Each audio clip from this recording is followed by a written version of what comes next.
Hey everyone, this is a snapshot of the current public status of NASA's exploration programs under Artemis, building off of the recent overview videos that are already on the channel. NASA tends to downplay its day-to-day Artemis work with infrequent updates, and so I'll try and fill in some of the blanks here. In this video, I'll take a look at the known production status of what I'd call the active builds for upcoming Artemis missions, which right now would be Artemis II, III, and IV. There is production going on for missions beyond that, which is a good opening for a few disclaimers. First, note that I'm trying to stick with images of the specific hardware build versus the overview videos from earlier, and using file footage from other builds to illustrate that. That limits available imagery due to the restrictions on publication, such as export control or limited data rights. So there's less imagery to work with, and it's taken less frequently depending on the program. The policies vary. And then for the commercial programs, those are private. There's even less information and imagery for those. The restrictions there are plain old proprietary non-disclosure to protect business secrets. Beyond Artemis IV, there is much less hardware built or very far into production. Exploration Ground Systems is continuing to work on multi-element verification and validation of Mobile Launcher 1 and pad systems at Launch Complex 39B. The most recent update was in late January. At the time, the plan was to finish integrated system verification and validation tests of the emergency egress system and upgrades to the Mobile Launcher and Pad 39B systems, and perform another launch day rehearsal with the flight crew and launch team. Then Mobile Launcher 1 would be rolled back to the vehicle assembly building at the end of the spring. The ML would roll into High Bay 3, which is the SLS integration cell, where preparations would begin to configure the Mobile Launcher and the High Bay to begin Artemis II vehicle integration, also known as stacking. The EGS and contractor launch team is also working on their ground operations and launch control software, as noted in the budget document. It says, quote, "The spaceport command and control system and ground and flight application software upgrades will be completed in FY 2024 to support Artemis II crewed missions," unquote. The last images of the multi-element V&V were from the late January timeframe and when the first slidewire basket was being installed, and also from late February when footage of a crew access arm swing test was released. So far, EGS has also taken delivery of almost all of the solid rocket booster hardware for Artemis II. All 10 solid rocket motor segments are in the rotation, processing, and surge facility. The booster aft assemblies combine the aft segment with the aft skirt, exit cone, and core stage aft attach hardware. As of late January, that work in the rotation building build-up stands was expected to be complete by now. The other 8 segments are now all stored in the Surge 2 building. They will wait there, and the aft assemblies will wait in the build-up stands for the call to begin stacking sometime later this year. The only remaining hardware to be delivered are the booster forward assemblies, which remain in the booster fabrication facility at KSC. Those are the final elements to top out the boosters, and it's possible at this point that they are complete and unofficially delivered to EGS, but will stay in the BFF until booster stacking gets underway. Then they will roll over to the VAB. The last images of EGS booster preparations were very recent. Shots of both the center segments being rolled from the rotation building to Surge 2 were posted on social media earlier in March. All the Orion hardware for Artemis II is also at the Kennedy Space Center, though most is still in assembly and test, which I'm also referring to as production. The spacecraft elements are located in the Neil Armstrong Operations and Checkout Building in the KSC industrial area. Lockheed Martin's Orion Assembly, Test, and Launch Operations, also called ATLO, is working on production in the Industrial Operations Zone, or IOZ, in the ONC building. The mated Artemis II crew and service modules, also mated to the spacecraft adapter cone, are in the final assembly system test or fast cell in the IOZ, being prepared for testing in one of the altitude chambers there that was renovated for Orion integrated testing. The last detailed update was last week in an interview with Amit Kshatriya, NASA Deputy Associate Administrator for the Moon to Mars program. The focus was on issues discovered in the last 6 months or so with Orion digital motor controller circuitry and batteries that were first publicized. The problems were first publicized in January. He said that the Orion program is still working through those issues, along with the performance of the heat shield during the Artemis I re-entry. Orion has made the fixes to the faulty circuit design and determined which digital motor controllers needed to be repaired or replaced. In some cases, operational workarounds were created where it was safe to do so for boxes that can't be reached without major disassembly of the spacecraft. At the time of the interview, Lockheed Martin was in the process of fixing the boxes on the spacecraft. For the issue with the spacecraft battery that failed a component-level qualification test, the program is testing repairs and deciding on replacement options. In the meantime, they determined that the testing in the altitude chamber can go ahead, and the plan is for Orion to be moved from the fast cell to the altitude chamber in April for 2 tests. First, an electromagnetic interference compatibility EMI/EMC test or tests will be performed. Then vacuum testing is currently planned to begin in July. After the vacuum testing in the altitude chamber, the spacecraft will return to the fast cell. The original plan was to finish installation of the remaining hardware, in particular the solar array wings and the service module fairings. But it remains to be seen what the resolution is for the issues, what retesting will need to be completed, and what the schedule for that looks like. Having said that, the current Work 2 timeframe for that milestone is the end of the summer, September, October, end of the third quarter period of time. The critical path for the Artemis II schedule is still when Lockheed Martin completes assembly and test of the vehicle and hands over Orion to EGS for launch processing. The last images of the Orion short stack were from early February, when we saw the outside of the service module and a little bit of the inside of the crew module. But where it is right now in the fast cell doesn't lend itself to a good view of the mated CSM and spacecraft adapter. But we lucked out in that Artemis II Commander Reed Weissman got a shot of part of the crew module from the main floor level in the IOZ in the last week or so. These are stills from his weekly social media update video. You can find that on Instagram, where he is astro_Reed. In these shots, I had to look more closely because the CM appears to be black, but for flight will be covered with reflective tape like this. The black is from protective covers that go over the panels so that the back shell tiles aren't accidentally contacted. Presumably, those covers will be removed before the spacecraft is lifted out of the cell to go into the altitude chamber in April. We'll keep our fingers crossed that pictures will be published of that whenever it happens. The elements of the launch abort system are mostly in the launch abort system facility at KSC, including the attitude control motor, jettison motor, abort motor, and the other elements of the tower assembly. The budget document notes that, and also that, quote, delivery of the Artemis II LAS tower assembly is complete. The ogive panels and LAS hatch are targeting a readiness date of March 2024, unquote. The hatch would need to be integrated with one of the ogive panels, but when Orion arrives in the LASF, the integrated tower will be stacked on top first, followed by the ogives. When that is planned is to be announced. The last images of the LAS hardware were from a while back, when the motors were delivered to Kennedy Space Center in the 2020 and 2021 timeframe. It's possible that we won't see them again until the Orion spacecraft is getting close to arrival in the LASF sometime next year. For SLS, aside from the solid rocket booster hardware, the remainder of the launch vehicle still remains to be turned over to EGS for launch processing.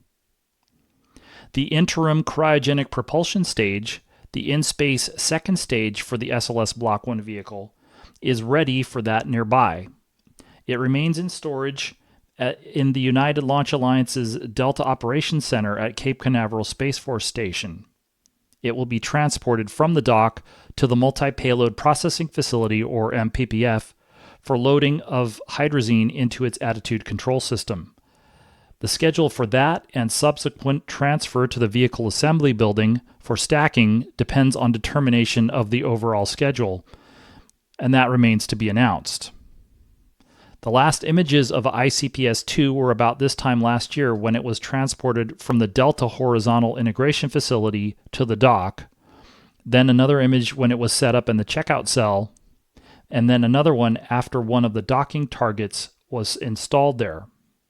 We may see that element move to the MPPF, or maybe not until after it arrives there.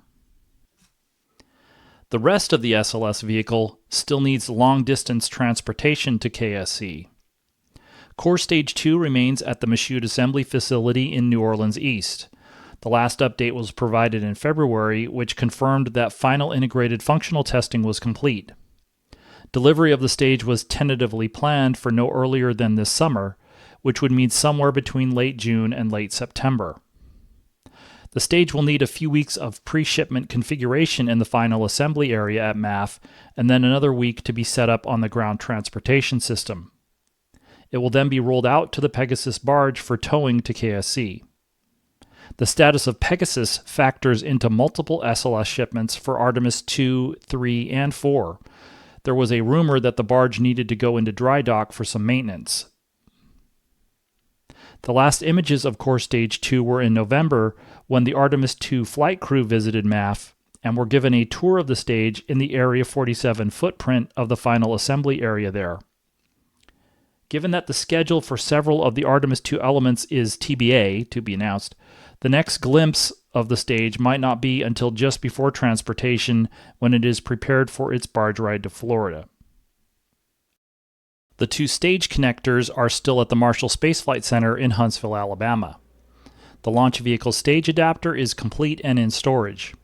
It will need a ride on Pegasus, but it would seemingly be a lower priority than the core stage. The core stage takes up most, if not all, the room on the barge, so separate trips will be necessary for the core stage from MAF and the LVSA from Marshall. The Orion stage adapter was being processed towards the end of last year at Marshall, and the last update was provided in December, showing installation of the diaphragm. That is where one of the centerline targets will be located for the proximity operations demonstration that the Artemis II flight crew will perform on Flight Day 1 of the mission. The OSA will be transported by air to KSC on the agency's Super Guppy. So we're still waiting to see where these hardware deliveries will land on an updated milestone schedule, which likely hinges on the production schedule of the Orion spacecraft. The availability of the Pegasus barge could also be a factor. The last imagery of LVSA-2 was when it was moved to a new storage location at Marshall last June. Imagery of diaphragm installation on OSA-2 was published in December, and we did just get a group shot of the two OSAs that was taken in late January. More on that later. So if we take a look at an updated watch items list for Artemis II as I record this at the end of March 2024, we at least have an update on the Orion status. The digital motor controller circuit fixes are being implemented on the spacecraft, and then they plan to move it into the altitude chamber in April to begin those tests. First the EMI, EMC tests, and then the vacuum tests in the summer. Orion is aiming towards delivery of the spacecraft to EGS around that end of the summer, end of the third quarter of the year timeframe, but there's still uncertainty about closing out these issues with the heat shield performance on Artemis I, the redesigned circuit, and the battery issue. We'll be continuing to watch for the other milestones, such as when Mobile Launcher 1 rolls back to the VAB. The start of booster stacking could be a major indicator about the overall progress and the overall schedule, since delivery of the core stage would likely be timed with that. EGS said recently they would want to receive the stage a couple of months prior to the start of stacking, which is close to the estimated time plan to stack the boosters, so it's hard to tell which one of those milestones we would see first. We'll just have to wait and see. Artemis III is the crewed lunar landing demonstration / test flight. Orion will launch on the last SLS Block 1 vehicle and rendezvous with the SpaceX Starship lunar lander in a near rectilinear halo orbit, or NRHO. 2 crew members will transfer to Starship and make the crewed lunar landing demonstration, with plans to stay on the surface for about a week before launching back to rendezvous with Orion and then heading home to Earth. As has been noted elsewhere, it was 5 years ago, almost to the day, that then Vice President Mike Pence made the famous, or infamous, speech at the Marshall Space Flight Center, setting the goal for the United States of completing this mission, which was not yet named Artemis III, by the end of 2024. But that wasn't the only news-making thing he said. Just as the United States was the first nation to reach the moon in the 20th century, so too will we be the first nation to return astronauts to the moon in the 21st century. And I'm here on the President's behalf to tell the men and women of the Marshall Space Flight Center and the American people that at the direction of the President of the United States, it is the stated policy of this administration and the United States of America to return American astronauts to the moon within the next 5 years. But know this, the President has directed NASA and Administrator Jim Bridenstine to accomplish this goal by any means necessary. In order to succeed, as the Administrator will discuss today, we must focus on the mission over the means. You must consider every available option and platform to meet our goals, including industry, government, and the entire American space enterprise. But to be clear, we're not committed to any one contractor. If our current contractors can't meet this objective, then we'll find ones that will. If American industry can provide critical commercial services without government development, then we'll buy them. And if commercial rockets are the only way to get American astronauts to the moon in the next 5 years, then commercial rockets it will be. Urgency must be our watchword. Failure to achieve our goal, to return an American astronaut to the moon in the next 5 years, it's not an option. Going farther into that is something for another video, but 5 years later, the goal for Artemis III is now September 2026, and the formal risk-assessed estimate is more like early 2028. NASA seems to only formally label the launch of Orion on SLS as Artemis III, but the lunar landing mission won't happen until after a series of launches in the weeks and months before. The SpaceX Starship lunar lander is a critical element of Artemis, and the success of Artemis is dependent on full development of the Starship system that supports the lander. Starship is a private service developed by SpaceX that NASA will use, not build. The federal government and NASA are only minority investors.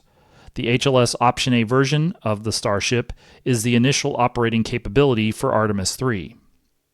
There is a lot of reporting on day-to-day Starship ground operations, some of which is visible to outside observation at Boca Chica in Texas. However, detailed information from SpaceX about the programmatic status of that development is private, like the rest of the industry. For Option A HLS, we have a high-level list of programmatic milestones, such as the ship-to-ship propellant transfer demonstration, critical design review, and uncrewed lunar landing demonstration, but not a particularly good feel for status. Like the rest of the industry, updates on milestones and schedules are irregular and infrequent.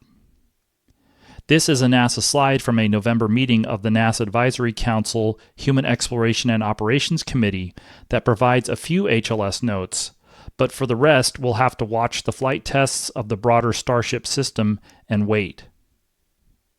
Similarly, for the EVA spacesuits that will be used by the 2-person Artemis III lunar landing / surface crew, the other 2 are going to stay on Orion, Axiom is developing the suits privately, so we don't have a lot of status information to leverage there either. Looking at the available information on the status of Artemis III hardware, beginning with exploration ground systems, there is minimal development and/or upgrades planned for the mobile launcher and Pad 39B systems between Artemis II and Artemis III. Refurbishment of the ML and Pad systems will be required, and ground operations and launch control software will be revised to address any issues that come up during the Artemis II launch campaign and launch countdowns. The main elements of the Artemis III Orion spacecraft, the crew module adapter, and European service module, are still in standalone assembly and test. The crew module and crew module adapter are in production by Lockheed Martin in the same KSC location, the IOZ in the ONC building at Kennedy Space Center. The last views of those elements were during a media event in the IOZ last August. At that time, the crew module structure was complete and Lockheed Martin Atlo was still working on tube welding. Similarly, for the crew module adapter, the structure was complete and some tube welding still needed to be completed. The ESM is built by prime contractor Airbus at its assembly, integration, and test facility in Bremen, Germany. ESM-3 is almost complete. The structure, tubing, wiring, and systems components are pretty much all installed and going through integrated testing. Airbus was said to be wrapping up integration of ES-3 ahead of its shipment from Bremen to Kennedy Space Center. The last update on that was in the January 9th audio conference that announced the delays to Artemis II and III. ESM shipment was expected in the next 3 months at the time, or by April. So we'll be hoping to get some kind of an update in the next few weeks on whether ESM-3 is, in fact, ready for shipment. The last images of the Artemis III crew module and crew module adapter were from that media event in the IOZ last August. The last images of ESM-3 were from the Artemis II crew visit to Bremen in September, when they got a look at ESM-3. There were some additional images taken around that visit in mid-September. The budget documentation talks about some milestones that were completed in the CM and CMA builds last year. For this fiscal and calendar year, the budget documentation says, quote, Artemis III's CM assembly, integration, and testing will continue throughout fiscal year 2024. Installations of the secondary structure and Part 1 of ECLS and propulsion components proof and leak testing will be completed in Q2 FY 2024, which is currently wrapping up. Additional subsystem and component installation will continue throughout FY 2024. The Artemis III service module CMA wire harness installations are in work. Testing and final closeouts are expected to be complete in Q3 FY 2024. So continuing with the budget documentation, it says, quote, delivery of ESM-3 to KSC is planned for Q2 FY 2024, which is basically what we got the update in January, and that quarter is ending very soon.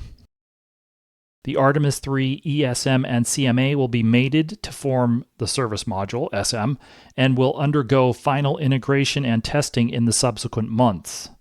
The Artemis III NASA docking system will be delivered to KSC in Q2 FY 2024. Again, that quarter is ending in the next week and a half.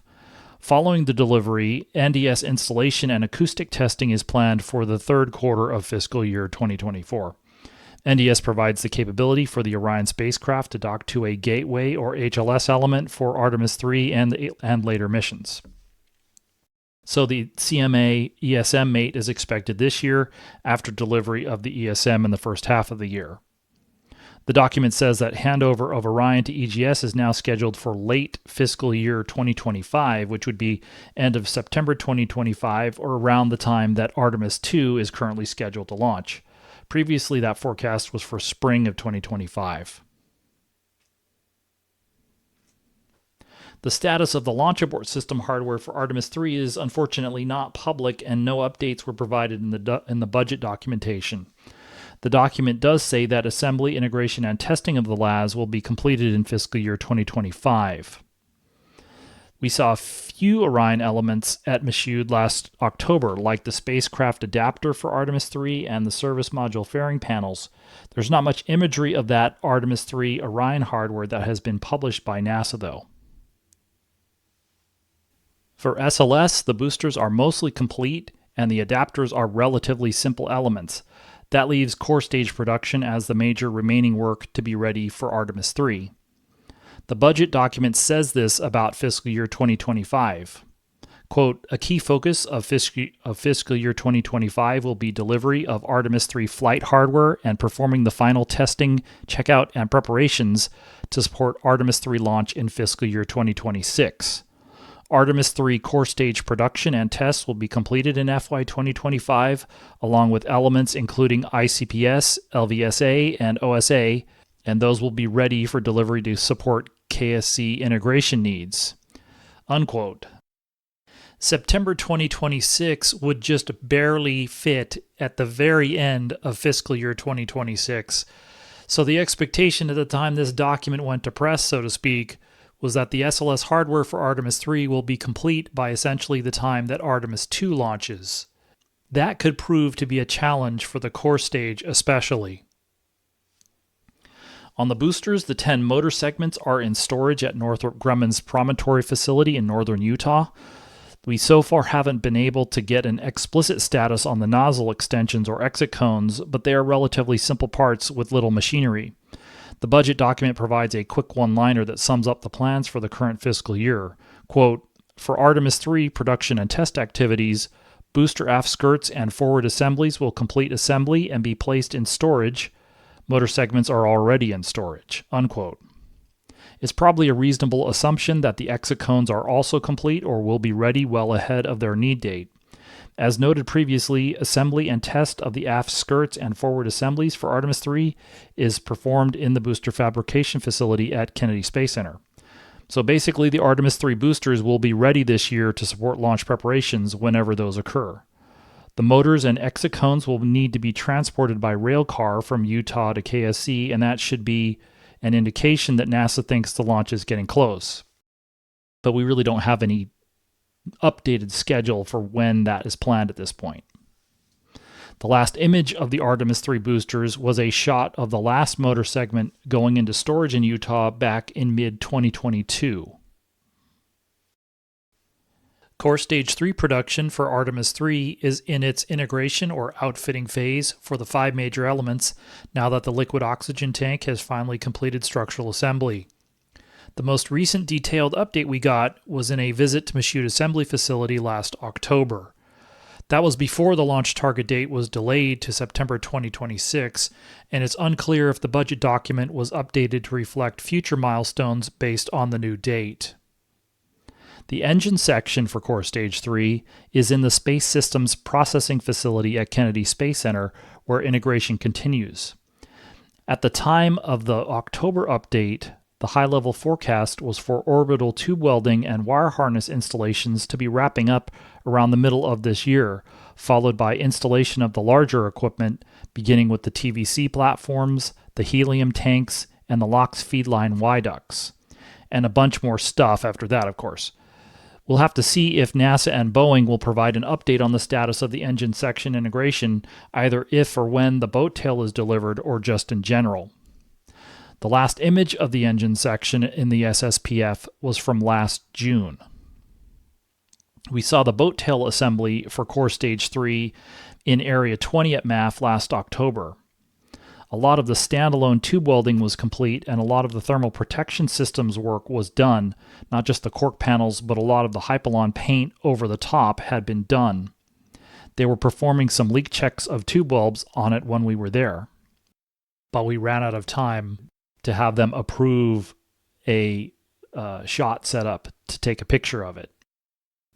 At the time, there was some expectation that the boat tail would be transported to KSC along with the completed engine section structure for Core Stage 4 on the Pegasus barge. But that needed to wait until after the full Core Stage 2 unit was shipped to KSC for Artemis II first. That was obviously before the delays were announced, and now there's some question about whether Pegasus is available right now. So now it's an open question when the boat tail will be shipped to KSC on Pegasus. The last image of the boat tail was in the background of an Artemis II engine section install picture last September. The core stage 3 inner tank is in its integration phase in the forward structures area at MAF. Structural and major TPS work are complete, and it should be ready for the forward join later this year. Similarly, with the forward skirt, it is in integration nearby in the same area and is also expected to be ready for the forward join later this year. When the forward join actually occurs is still to be determined. The last image of the core stage 3 inner tank was from the October tour of MAF, similarly with the forward skirt. The liquid oxygen tank is the critical path for forward join. It finally finished structural assembly in January and was removed from the vertical assembly center weld tool in early February. Installation of parts of the baffle assembly were completed in Cell D, and then it was moved to Area 6 for plug welds and NDE inspections. After that, it is due for a hydrostatic proof test. Following that, somewhat uniquely for this build, it will follow the LH2 tank through the different production cells. Cell E for internal wash, then Cell P for primer sprays, then Cell N for spray-on foam insulation, or SOFI. The LOX tank had been waiting for root cause corrective actions to be completed on dome welding tools and processes so that an aft dome could be completed. That dome was completed late last year, and the forecast was for about a year from that milestone until the LOX tank would be ready for the forward join.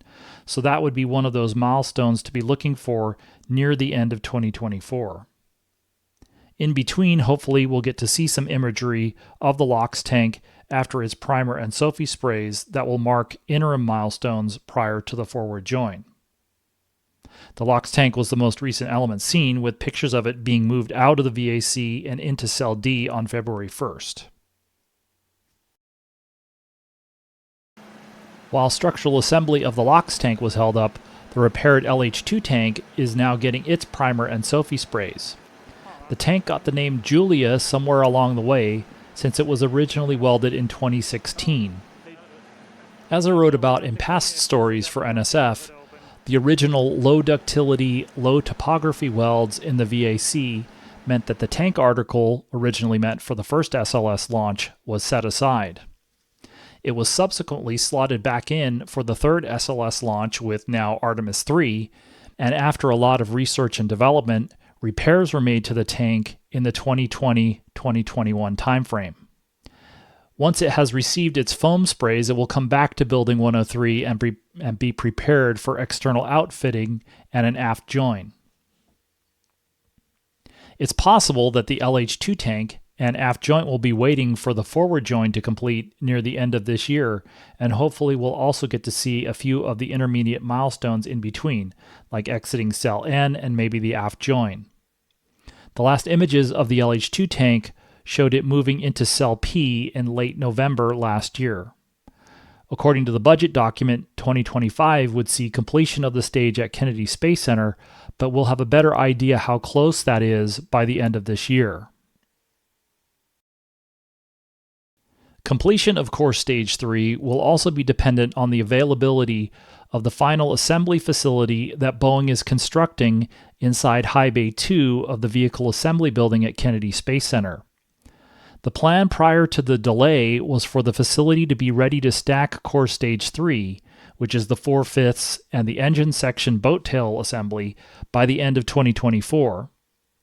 The rumor was that groundwork had been completed and construction work was underway inside the high bay, but hopefully we'll get a clear update on the status of the facility maybe this year. There is no new forecast for facility availability. The previous one, before the Artemis III delay, was the end of 2024. There are no public images of the work going on inside VAB High Bay 2, although there are some shots of the area outside the cell from a few aerial flyovers that different media organizations are making of the Kennedy Space Center area. ICPS-3 is also in storage at the Delta Operations Center at Cape Canaveral Space Force Station. The stage was delivered to Florida last summer, and it should be ready for pre-launch preparations whenever that is. ICPS is a close derivation of the Delta IV Delta cryogenic second stage, and the last Delta IV is almost ready to fly from Pad 37B at the end of March. ULA only has one checkout cell in the dock active since Delta is retiring, along with the ICPS and SLS Block 1. The stage for that last launch, NROL 70, went through that checkout cell first, but as of the NASA Advisory Council briefing to the Human Exploration and Operations Committee last November, the ULA checkout work on ICPS-3 was supposed to be completed by the end of last year. As with the Artemis II stage, the schedule for delivery to EGS and starting the pre-launch processing of the stage remains to be announced. The last images of ICPS-3 were on its arrival at Cape Canaveral Space Force Station last summer. It would have moved from the HIF to the dock at some point between then, and the status provided in the NASA Advisory Council meeting last November. The two stage connectors for Artemis III are also still at the Marshall Space Flight Center in Huntsville, Alabama. The LVSA structure is welded, has received its thermal protection system foam sprays, and was getting outfitted with the separation system where the ICPS separates from the LVSA and core stage after main engine cutoff. The current Orion stage adapter status is unspecified. We do know that the structure is complete and the adapter was supposed to be completed by the end of the year, but that was before the delay of Artemis III to September 2026. It's not a critical path item, which probably goes some way towards explaining why its status is a question mark. In an interview last summer, we heard that delivery of the diaphragm for OSA-3 was the next milestone at that time. The last images of LVSA-3 were when it was moved from Building 4707, where primer and foam applications were completed, to Building 4649, where the final outfitting is done. The last images of OSA-3 were back in the 2020-2021 timeframe at the time of structural assembly. At least until March 21st, when NASA published a group shot of the two OSAs in Building 4708. The picture was taken in late January, and we can see the OSA on the far right has an installed diaphragm peeking through a vent hole, which suggests it is OSA-2. That adapter is right side up, and the adapter to the left of it is inverted, which is more likely OSA-3. Artemis IV is planned as a major transition across the Artemis Moon to Mars programs. The lunar landing mission will stage in NRHO at the Gateway, which is supposed to be launched pre-flight. That will also involve the launch of a Gateway logistics mission of the Dragon XL spacecraft to pre-position supplies at the Gateway pre-flight. SLS moves to the Block 1B vehicle and the in-house developed exploration upper stage. That significantly changes the vehicle. It increases in length and the upper stage is much larger in size, and in 2018, Congress approved construction of a second mobile launcher for the upgraded launch vehicle. Mobile Launcher 2 is also being designed for the Block 2 vehicle upgrade that will replace the vehicle's solid rocket boosters with upgraded ones. As an aside, the initial SLS vehicle that is flying the first three missions utilizes SRBs optimized for the canceled Ares 1 launcher and an upper stage designed for Delta IV. Block 1B replaces the Delta upper stage with EUS that is optimized for the vehicle, and Block 2 replaces the SRBs with the Bolay boosters that are also optimized for the vehicle. Coming back to Artemis IV, all of that, except for the Bolay boosters, needs to be finished, certified for use, and in some cases on station in NRHO before launch of the mission. SLS Block 1B also enables a 10 metric ton class secondary co-manifested payload, and Artemis IV will launch the IHAB Gateway module, which also needs to be completed and ready to launch. The The 3 Gateway elements that will support Artemis IV are either well into development or have started construction, but there's not as much information about the status of those. The initial Gateway elements, the Power and Propulsion Element, or PPE, and the Habitation and Logistics Outpost, or HALO, were awarded firm fixed-price contracts, which are more along the lines of the other commercial development programs for Artemis, so status information about them is also limited. We have seen a few images of structural elements of the PPE and HALO, and similarly for the IHAB module, but updates on the progress of work are infrequent and or inconsistent. NASA baseline commitment for the launch of those 2 elements integrated on the ground as the co-manifested vehicle, or CMV, was recently announced as December 2027. The agency still plans to announce a more aggressive target launch date in the future. As it stands, a launch that late would force Artemis IV to wait until almost 2029 for the Gateway CMV to be on station in near rectilinear halo orbit, or NRHO.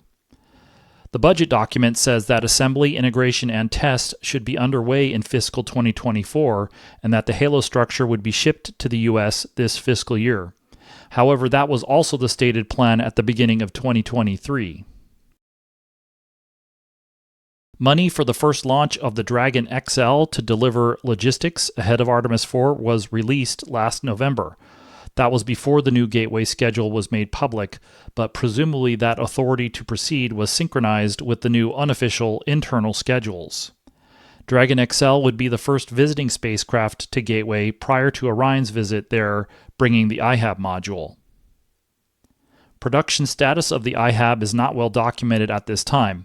NASA has shown a few pictures of pressure vessel panels and barrels, but the budget document does say that ESA and JAXA plan to hold the critical design review for the IHAB in fiscal year 2025. An ESA official posted pictures of IHAB and halo structures recently, but it was on LinkedIn, so not sure if these are official pictures or personal ones. Similarly, with the SpaceX Starship HLS lander, that will be the Option B version. That's also privately developed, like the Option A version for Artemis III, so there's not much public information about the status of that either. Mobile Launcher 2 is the main development for EGS ahead of Artemis IV. Construction began last summer in the Launch Complex 39 East Park site at KSC with structural assembly of the launch platform. That is expected to progress far enough by the middle of this year for that platform to be lifted up onto the pedestals there, which will be followed by lifting of base sections of the umbilical tower onto the platform. The budget documentation notes this, quote, "For Artemis IV and beyond, Launch Equipment Test Facility will complete testing of critical ML2 ground support equipment, such as the vehicle support posts and EUS umbilical, in preparation for turnover to the ML2 contractor for installation. In the spring of 2024, ML2 will complete critical design review and be making significant progress on construction. The establishment of an agency baseline commitment for ML2 will also be reviewed for final approval in 2024. It continues, FY 2025 plans for Artemis IV center on completion of ML2 base construction of decks, ground station equipment, and side panels. EGS will follow that with cryogenic pipe installations, cold shock and umbilical range of motion testing to prepare the crew access arm for commissioning, which is slated for the end of fiscal year 2025." Unquote. The absence of a baseline commitment leaves a forecasted completion date for Mobile Launcher 2 up in the air. The NASA Inspector General released an audit in June 2022 that reported the possibility that the launcher might not be ready for handover to EGS for launch preparations until late 2027. Subsequently, the target date for Artemis IV was changed to September 2028. We'll see where the risk-assessed formal baseline commitment schedule puts completion of Mobile Launcher 2.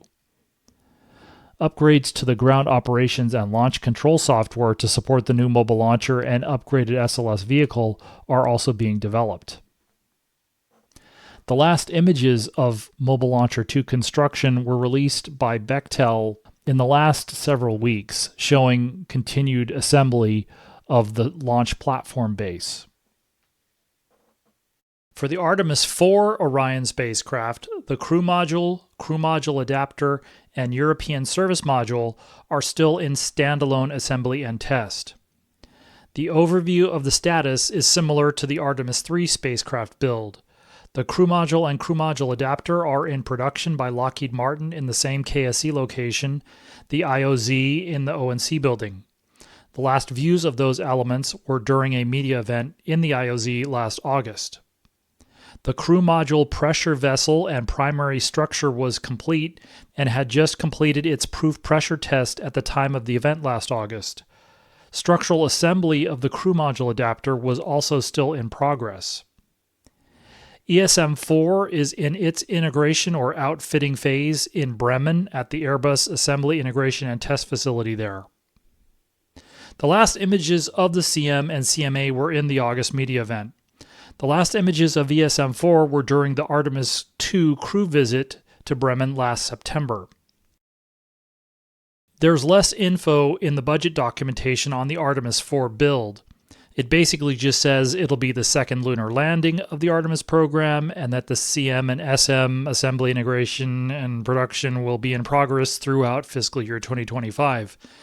The target milestones for the build that we got from NASA Public Affairs last August were that the crew module IPO would be late 2024, the service module IPO would be early 2025, which would be preceded by, obviously, ESM-4 delivery, crew module to service module mate in the summer of 2025, and then handover to EGS in early 2026.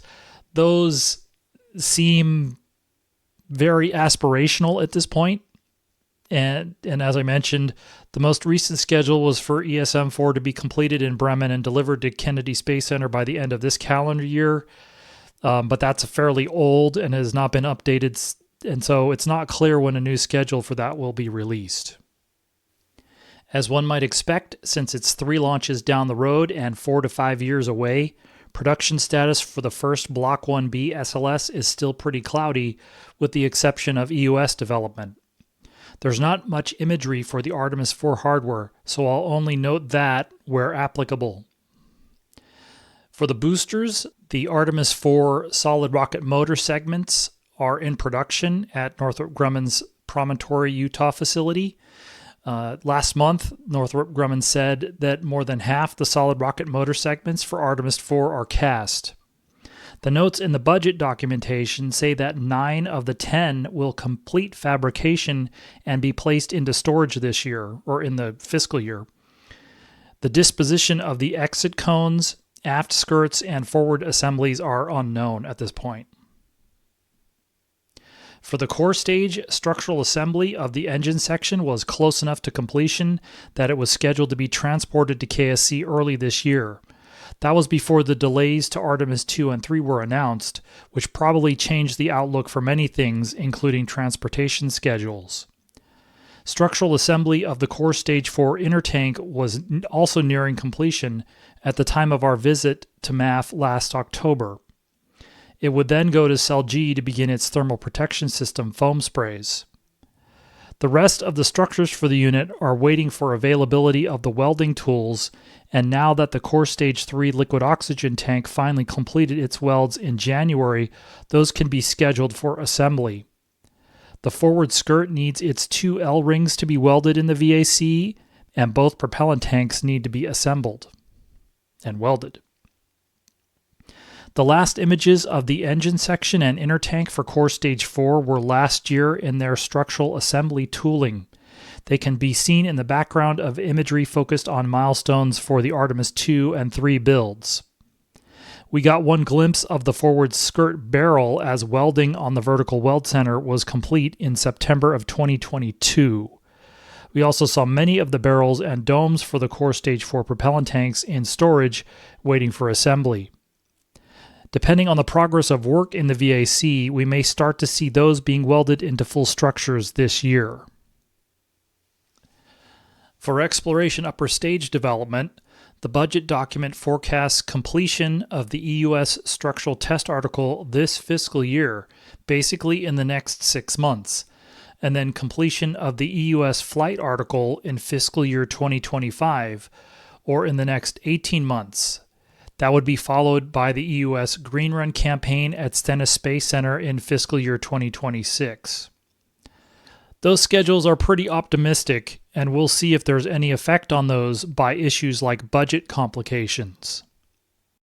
At the time we visited MAF last October, Boeing was positioned to begin assembly of the structural test article, but was still waiting for the availability of the VAC to finish confidence article welds. Welding the propellant tanks for the STA would be the next steps after the weld schedules are validated, which would be after completing the weld confidence article welds. The LOX tank was ahead of the LH2 tank in terms of the weld verification process. In the meantime, assembly of other EUS structural qualification article elements like parts of the mid-body and the thrust structure have started. We recently saw the first test USA test article for the Universal Stage Adapter delivered to Marshall Space Flight Center for a first round of testing to support certification of Block 1B for Artemis IV, but the schedule for full structural testing is still to be announced. Similarly, NASA published a few pictures of the payload attach fitting that is going through testing at Marshall, but the schedule is still also to be announced. Likewise, for the inner stage, the current status and forward schedule remain unknown and/or to be announced.